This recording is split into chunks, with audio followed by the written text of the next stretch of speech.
One of our buried leads today, also a world lead, part two of our look at a decade of drone strikes in Pakistan, a policy that has complicated the relationship with a critical partner in the fight against terrorism. Yesterday, we broke the news that former Pakistani President Pervez Musharraf told CNN senior international correspondent Nick Robertson that Pakistan secretly signed off on U.S. drone strikes while he was in power. Today, Nick takes a look at how those strikes are impacting civilians stuck in the crossfire. Nick? Jake, as the debate in Washington over drones remains mostly theoretical, here in Pakistan, the impact of drones is very real, killing not just terrorists, but women and children too, raising the possibility that the stealth weapons are creating a new generation of radicals. A few years ago, the Taliban held sway here. We're in the Swat Valley, a few hours' drive from Pakistan's capital, and the army are taking us to see the next generation of jihadists.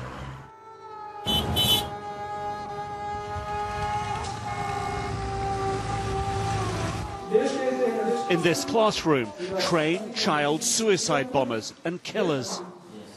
Boys as young as 8, all from poor families, all weaned on Taliban propaganda. Not about Osama bin Laden, but US drone strikes, according to this school official, who also hides her face, fearing Taliban attack.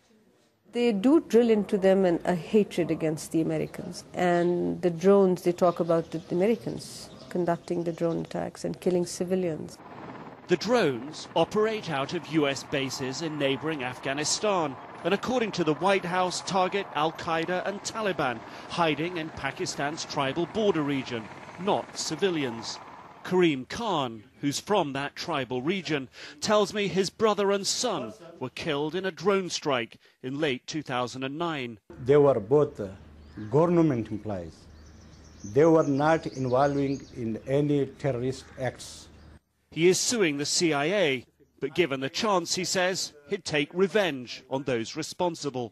I will kill them.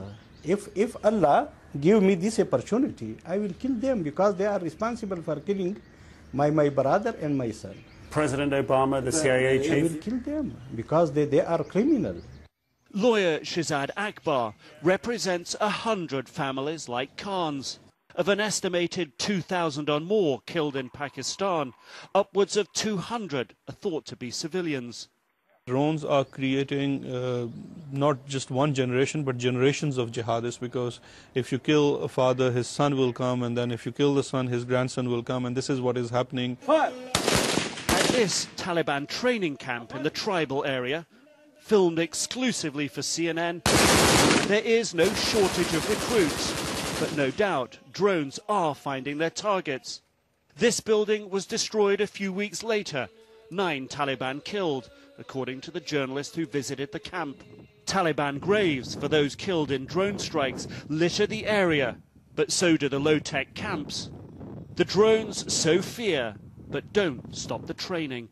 After 10 years of drone strikes, the Taliban are more brutal than ever. And what was once known as the war on terror, here in Pakistan at least, is backfiring. And drones are despised. This might be an effective tool to win a battle, but this is certainly a counterproductive tool. An illegal, unlawful, and also counterproductive tool to win the war. By the time these boys being de-radicalized are old enough to vote, teachers hope they'll choose democracy over terror. But as long as drones are striking, the classrooms here are unlikely to ever be empty. As drones are increasingly used in other parts of the world, Pakistan is fast becoming the test case for their long-term use. The experience here raises many questions, not just about their legality, but their long-term effect. Are they winning the battles at the expense of extending the war? Jake?